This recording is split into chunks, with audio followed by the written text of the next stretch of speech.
naman abogado ka eh. Oh, wala naman po. I'm also a member of the bar. Yeah. Pero yung sagot mo, parang hindi sagot ng member of the bar. Huwag mo akong palusutan, attorney. Thank you very much, Mr. Chair. Thank you. Mamaya ka na. Ako na.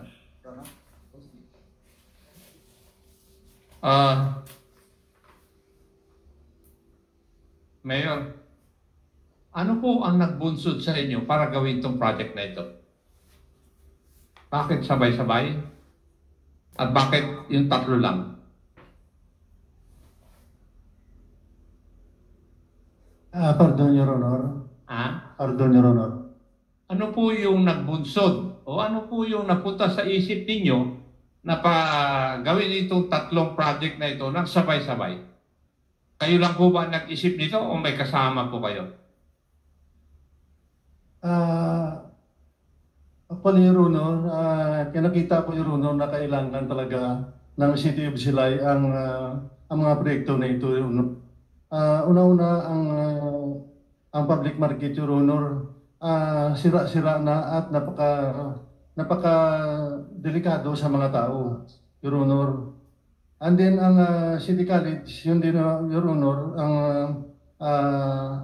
ang pinaka priority na para sa mga kabataan namin, Your Honor, na mahirap na hindi kaya mag-eskwela sa mga private na school at saka kahit sa public na eskwelahan na malayo, kahit pang-pliti nila, Your Honor, hindi nila kaya. Yun ang Your Honor, na buo ng mga project na yan, Your Honor. And then ang City Hall, yun ang pinaka-huli kong na priority, Your Honor. Kasi Your Honor, na hindi pag-implement ang lupa, Your Honor, na dindonate ng may-ari, Your Honor. Almost 6.9 hectare, Your Honor, na kung hindi ko ipatayuan ng City Hall, Your Honor, sayang kay advantage to the city, Your Honor, ang binigay sa amin, Your Honor. Bakit po sabay-sabay? Sabay-sabay sa Your Honor. Kasi sabi mo kanina, hinuli mo yung City Hall na priority. Pero sabay-sabay po kayong in-implement yung tatlong projects na yun. Your Honor, ang lahat na yun na mga project namin, Your Honor, inaano namin na ma-implement, Your Honor, na para sabi ko, ma-avail naman ng mga constituents ko ang bagong City Hall. Kasi sa amin doon, Your Honor, kami na lang ang napakalumang City Hall. Halos lahat ng mga LGU, mga bago ang kanilang City Hall, Your Honor. Ang katanungan ko po, bakit hindi pwedeng inuna nyo muna yung City Hall yung sa isang taon? Pangalawa, susunod nyo ulit pag natapos yung City Hall, ay susunod po yung kolehiyo o eskwelahan. Pagkatapos nun, yung market. Kaso pinagsabay-sabay po ninyo eh. Ano po kaya ang dahilan? Hindi naman yung sabay-sabay, Your Honor. No, hindi, magkakasunod eh. Ang lalapit eh. Hindi man lang nyo pinatapos yung isang project, tapos pupunta kayo sa isang project. Gusto ko malaman po yung dahilan ninyo. Dahil yung katanungan ko, susunod-sunod po yun. Nakita ko, Your Honor, na kailangan talaga ng mga mga constituents namin sa Your Honor, ang ganyan na mga project, Your Honor. Kayo lang po nag-isip nito?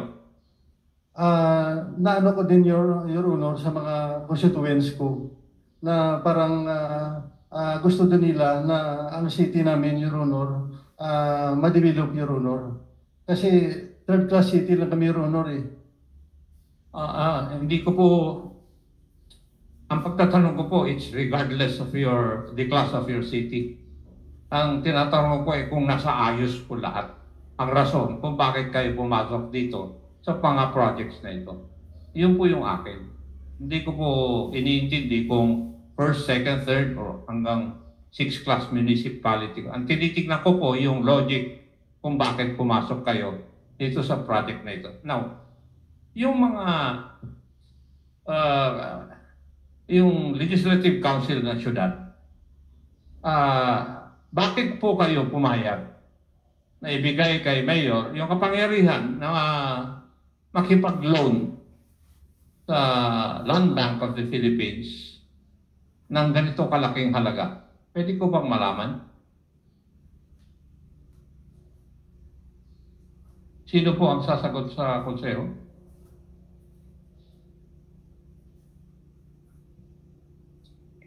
Mr. Chair, good morning, Mr. Chair. No, I am Mr. Lopez, City Councilor, Silay City. Mr. Chair, I would like to let you know that before I proceed with your question, no, the statement of Mrs. Season and Mr. Bituon regarding with the market that there.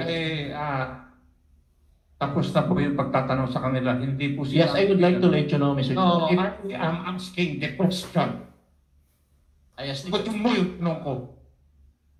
Hindi ikaw nasusunod dito. Yes, Mr. Sorry, Mr. Chair. First, my question. I'm sorry, Mr. Answer my question. For me, Mr. Chair, we let the mayor authorize him to lead the project because that was the need for this allowance, Mr. Chair. And therefore, you agreed with the intention of the mayor? Yes, Your Honor. Yes. Now, may I know, if there were members of the council na nag-object po rito? There was. Meron? There was, Mr. Chair. There was, Mr. Chair. There was. May I know kung sino-sino po sila? Oh.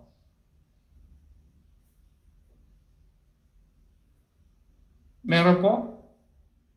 Pwede po bang maupo kayo? Kasi tatanungin ko kung bakit kayo nag-object. Ano po yung logic o rational? Bakit kayo nag-object? Samantalang yung ibang kasamahan ninyo ay pumayag. Kanino po kayang rason na mas tama?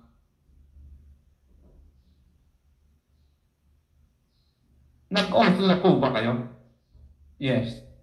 Nag-oath na yung isa rin? You are... Good afternoon, Your Honor. My name is Councilor Ryan Milos Romeo Gamboa.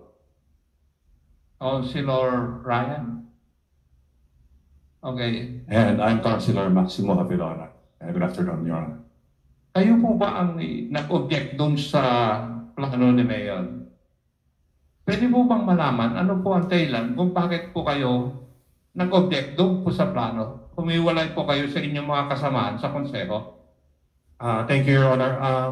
Just for your information, sa pagpasar ng authority to negotiate, it was unanimously approved by all of us. We were under the assumption that there would be proper documentation and studies to be submitted after the negotiation so that we can pass the other pertinent documents, other pertinent ordinances and legislation.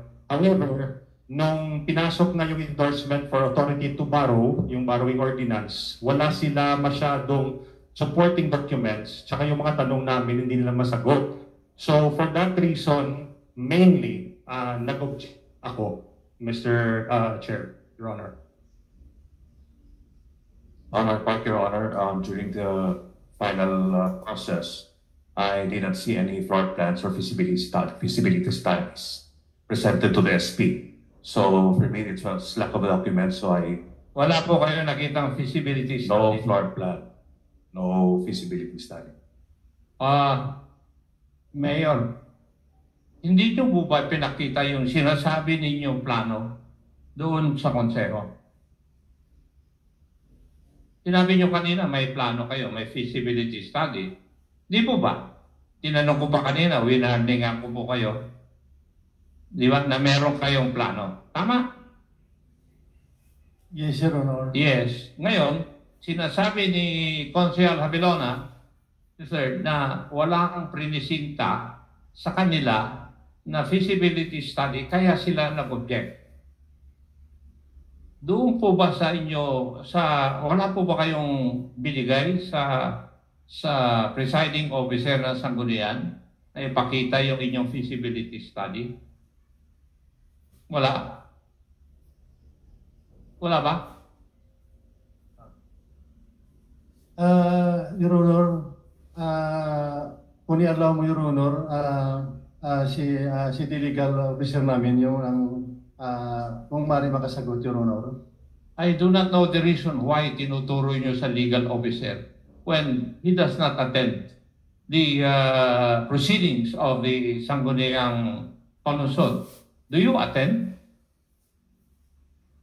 Yes po, nasusundan ko po yun halos lahat ng steps of the way. Umakatid po kayo?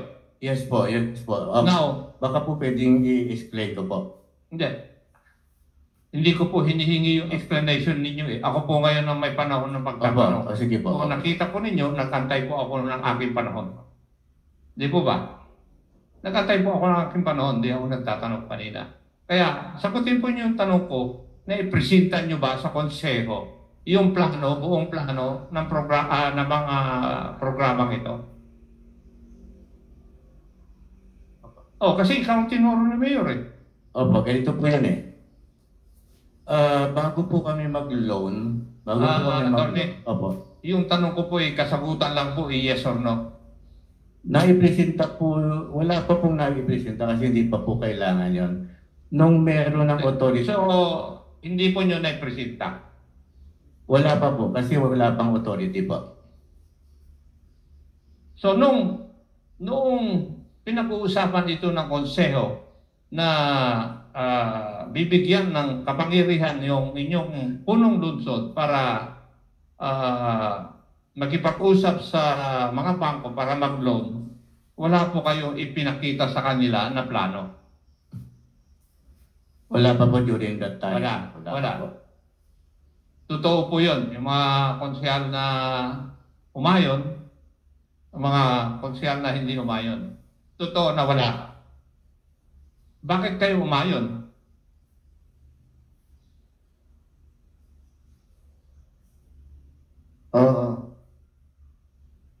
Good afternoon, Mr. Chair. With regards to the endorsement,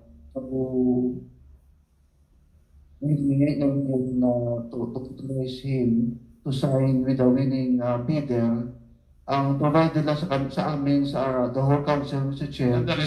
Wala po tayong pinag-uusapan na bidder dito. Ang pinag-uusapan po natin, ang tanong ko po is, bakit kayo, membro ng konseho, pumayag o binigyan nyo ng kapangyarihan ng inyong punong lungsod para mag-conduct ng loan sa mga bangko, pero wala pang plano pinipresenta sa inyo? Bakit po kayo umayon?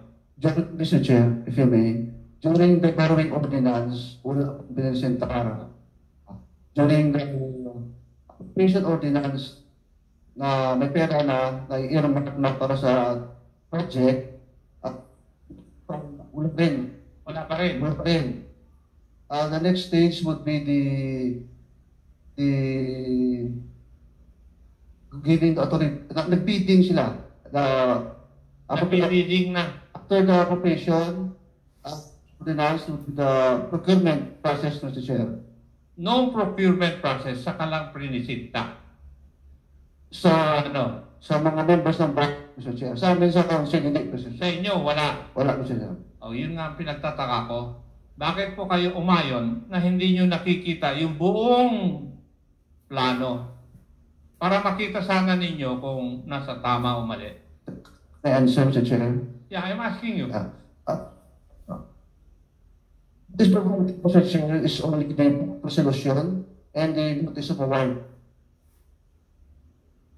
Hindi po ba? Pag nag-uusap po kayo sa konseyo, kagaya na pag-uusap namin dito sa Kwan, question namin kung bakit tayo nangungutang ng 1.1 billion.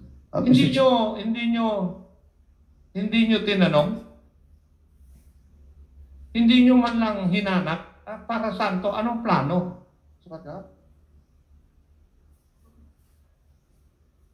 So, yung kasamahan mo ang sasagot? Kasi taas ng kamay eh. Yes, Mr. Chair. Yes, sige. Please identify yourself. Thank you, Mr. Chair. Councilor Andrew John Penuela.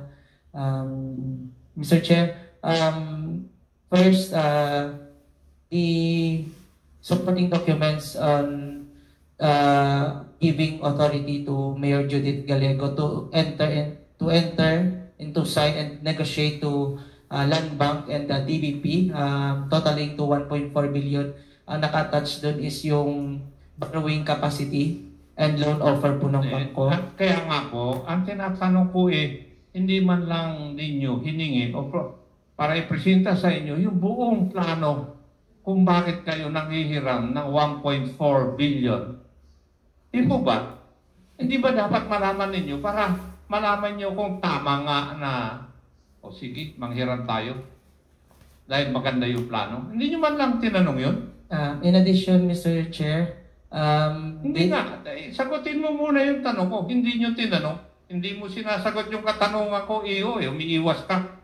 They presented, Mr. Chair, the conceptual design and of 3 projects, Mr. Chair. Conceptual design. Mr. Chair. Ay, dapat yun ba ang hanapin ninyo? Bilang membro ng konseho? Hindi naman, Mr. Chair. O hindi ba? Ay, Ako ang membro ng konseho, hanapin ko asan yung kabuuan ng plano para makita ko kung nasa lugar ba yung panghiram natin na 1.4 billion. Hindi nyo man lang tinanong yun? Hindi nyo ba tinanong kung magkano ang budget ng syudad ng Silay para tama yung porsyento na ibabayad natin sa amortization at may maiiwan na pera para dun sa services para sa syudad? Di po ba? Tinanong, Mr. Chair. Ha? Tinanong po. Hindi nga. Hindi ba dapat kinuha nyo muna yung buong plano, hindi yung conceptual design kaagad ang tinitingnan ninyo? Naintindihan nyo ba yung aking pinupunto? Di ba? Yes. Ilang membro ng konseho, dapat malaman ninyo bago kayo mag-approve nung mga pagbibigay ng kapangyarihan kay Mayor, pagbibigay ng pangyarihan na magipag-negotiate sa bangko, kapangyarihan na magkaroon ng appropriation. Ni wala kayong basehan eh. Wala kayong may pakita sa akin. Now, what is the amount of the budget of the whole city of Silay? Magkano? Kung didiscuss nyo talaga.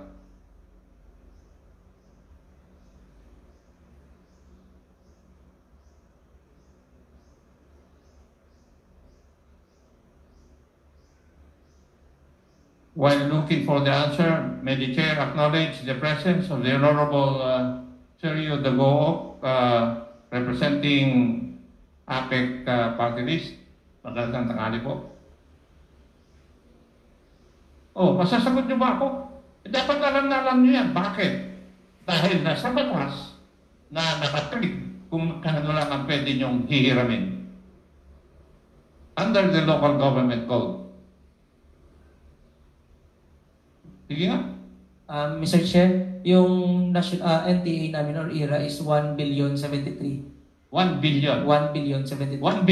1B, Mr. Chair. Kung napag-usapan ninyo ng masinsinan yan, magkano dapat ang pwede nyong i-loan bilang isang syudad? According to the law. Diniscuss kanina ni Chairman Fernandez yun.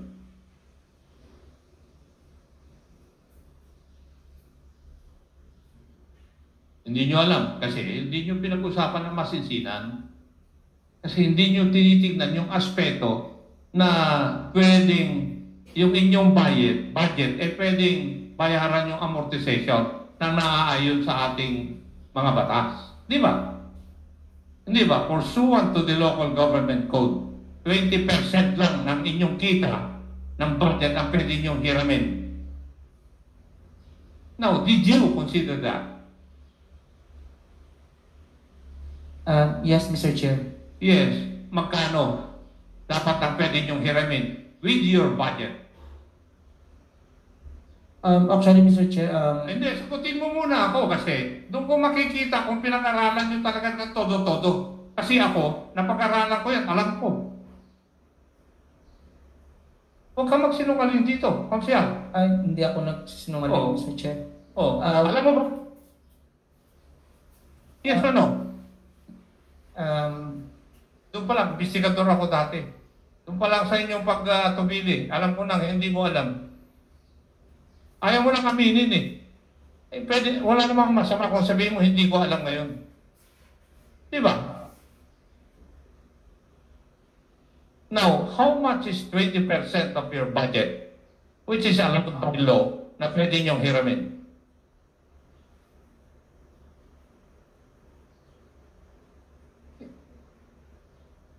Magkano ang budget niyo, Mayor? 1B? 1B? Tulungan niyo si Mayor. Yes, Your Honor. What is the budget of the whole city of Silay? 1 billion na. 1B.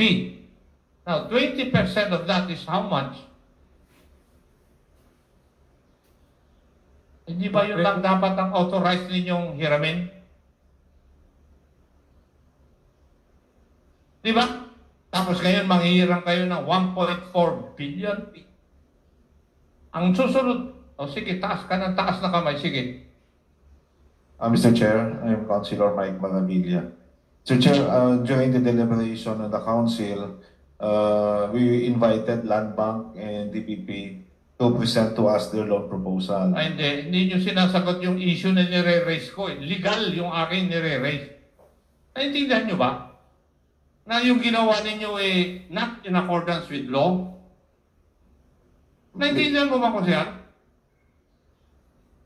May I answer, Mr. Chair? Kayo pumayag na manghiram kayo ng 1.4 billion. Now, is that in accordance with the law na sinasabi na may limit yung pwede ninyong hiramin because of your budget? Mr. Chair, may I answer? Yes, attorney. Yun pong hinihiram namin, sinubmit po namin yun sa Attorney, sa PLGF po. nagtatagal tayo eh. Are you aware of Section 324B of the Local Government Code? Yes Are you po, aware of that? sa 20% po yun, Yes. development fund, yung pambayad po sa... No, Sa I loan. would like to state it to you. Section 324B limits the amount of appropriation for debt servicing which shall not exceed 20% of the regular income of the LGU concerned. Tinatanong ko, yung 20% of your regular income, yung ba binabayad nyo sa DBP? Pursuant to the law? Kasi, kung sumusobra kayo, maapektuhan yung mga services na dapat para sa mga taga-Silay. Kaya yun ang pinupunto ko sa inyo, kung naayon ba sa batas yung ginawa ninyo. Hindi ko alam kung bakit nahirapan kayong intindihin yun. Kasi, kung ginawa nyo, hindi naman nilagay itong 20% na ito na walang dahilan sa batas eh. Diba? It is because it limits yung magkano ang monthly amortization dun sa iniram nyo para hindi maapektuhan yung mga ibang serbisyo na dapat ibigay nyo sa mga taga-Silay. Diba? Yes. Sa meeting namin with the previous budget officer, may computation po siya. Napasok po yung sa budget sa 20% development fund. And according to BLGF also, we are capable to pay our loan. Kasi hindi naman nila apurbahan yun kung hindi kami capable of paying the loan. Sino ang yung bangko? Bakit hindi kayo? Kayo ang nanghiram eh. Kayo mga opisyalis na Silay. You tell me, attorney, kanino bang foremost responsibility yan? Sa amin po, na-determine na po namin. Tapos, Hindi sinabit nga na. na-determine, hindi nga makasagot sa akin eh. Ikaw nga mismo eh, hindi mo nga alam eh. Ikaw naman, attorney. Hindi, nag-meeting na po kami sa budget officer. Meron po sige. siyang computation. Ayon po sa kanya, kaya namin bayaran. Yung Hindi 1.1. naman yung kayang bayaran eh. Ang dapat na tanong, naaayon ba yung batas yung ginagawa natin? Yes po, naayon yun sa batas. So na sa batas. Yes po. Okay, I'll take your word for that. Now, sa pagkaalam ko, pinagbobotohan ito, di po ba? Lahat ng appropriation measure, yung pagbibigay ng kapangyarihan, at saka saan po kayo ng todo-todo ng mga kasamahan yung nag-object? Hindi ba nagbobotohan kayo kung merong issue na contentious? Di po ba? Saang issue po kayo nagkatalo? Nung nagbotohan kayo na napilitan na bumoto yata yung vice mayor. Meron bang instance na gano'n? Yes? Kasi ayaw sukuan yung mga kwan eh. Yes, Mr. Chair. Yung instance na nag-break ng tie ng Vice Mayor was during our adoption of the committee report of the Committee on Infrastructure with regards to the NGC or the New Government Center loan, which is in the amount of 500 million. In terms of other divisions of the House, we had division during the borrowing ordinance for both market and college, the appropriation ordinance for both the market and college, as well as the NGC, which the vote was 6 in favor, 5 negative, and 1 abstention, Mr. Chair. Doon sa 500 million, doon kayo nagkatalo na bumoto yung Vice Mayor. Sa adoption ng committee report relative to the NGC, the New Government Center. Pero sa Government Center itself, 651, but it was still passed on simple majority for the ratification of contract of civil works. Ano po ang batas dapat na mag-govern doon? In my understanding, which is what I brought to the attention of the Vice Mayor, dapat it should have been a qualified majority of 7 votes affirmative instead of 6 votes simple majority. But it was still carried even though, because they also has cited their own jurisprudence. But we had our jurisprudence, which was also in our personal internal rules and regulations sa Munian. So, may I know if the Vice Mayor is supposed to break a tie?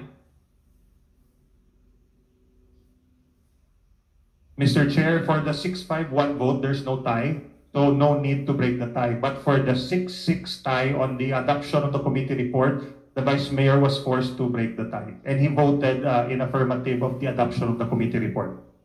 Kaya nga, would the Vice Mayor be allowed to break a tie? Yes, he is. As soon as there's a tie, 6-6. That's part of our internal rules. Part of your internal rules? Yes. But if your internal rules are contrary to the provisions of the national law, would that be followed? Attorney? If your internal rules would be contrary to the provisions of the national law, the local government code, would you follow that? Would that be legal? As a lawyer po, siyempre national po law ang magpiprevail. Even IRR cannot prevail over national law. Do you know the provision of the local government code? That the Vice Mayor cannot break a tie? No, Your Honor. We were under the impression that in case of any tie, the Vice Mayor would be able to break it. Siguro kailangan yung basahin. Kaya tinatanong ko yung inyong mga proseso dahil kalimitan ng aming hearing dito sa pagtupad ng proseso, nagkakaroon ng pagkakamali. Kaya yun ang linya ng aking pagtatanong sa inyo.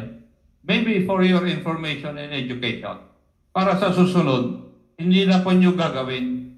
Mapipilitan kayong pag-aralan kung ano yung mga batas at saka mga regulasyon na sumasakop dun sa pinaggagawa po ninyo. Kasi marami na pong naimbestigahan namin dito sa committee ito na ang chairman ay si Chairman Paduano. Kaya ganon yung linya ng aking pagtatanong. Now, wala na yung abogado mo eh. Nang may ano, kung alam po nyo na may procedural at saka substantive due process, Kayo mga konsehal, alam niyo ba yun? Hindi. Si attorney lang siguro nakakalam. Di po ba? Pardon po kasi nandun ako nagtatanong. I'm sorry po. Tinatanong ko lang kung alam ninyo na merong procedural at saka substantive due process. Opo, lahat po ng bagay. Alam na meron ganon talaga. Meron po, meron. No? Lahat ng bagay meron to. Dapat sumunod po sa procedural and substantive. Yung sinasabi na mga taga-silayan na ng problema, yun po hindi nyo raw nasunod yung procedural due process. Would you agree with me? I will not agree to their statement, Your Honor. And yet, would you agree with me na yung reklamo po nila would border on you not providing them the procedural due process? Nabigyan po. Hindi ko naman tinatanong kung nabigyan o hindi Ang tinatanong ko lang kung tama na yung reklamo po nila ay na-violate ninyo yung procedural due process. Tama, di ba? Hindi naman nila pini-question yung substantive. Hindi po namin na-violate. Pakisagot lang po ng aking katanungan. Simple-simple. Hindi po namin na-violate. Yun ang reklamo nila. Hindi nyo sinunod yung due process procedural. Tama. Hindi ko naman tinatanong kung sinunod nyo o hindi Ano po yung... Ngayon, ang sinasabi po nila is there was no, shall we say, agreement reached upon by the 6 times na kayo po ay nakipag-usap sa kanila. Tama? Meron pong agreement. Now, if there is an agreement, may I know if you have a document testifying to that you came into an agreement with the stakeholders and the city government of Silay? Kasi po Hindi na. Kagutin mo yung tanong ko meron po kaming picture. Do you have a document to support that? Pictures lang po kasi wala naman pong... Ikaw naman abogado ka wala naman pong... I'm also a member of the bar. Yeah. Pero yung sagot mo, parang hindi sagot ng member of the bar. Wala naman po. Nabigyan namin sila ng due process. A picture is not an agreement. Yes po. Do you agree? Yes po. Huwag mong sagutin ako ng ganon. Agreement yung picture. I was asking for an official document containing your agreement with your stakeholders. May mga verbal na po na konti lang. May verbal po. Pero written wala po. Tumusot ka na naman kasi meron naman talagang verbal agreement according to the law. Opo. Huwag mo akong palusutan, attorney. I'm sorry. Mr. Chair.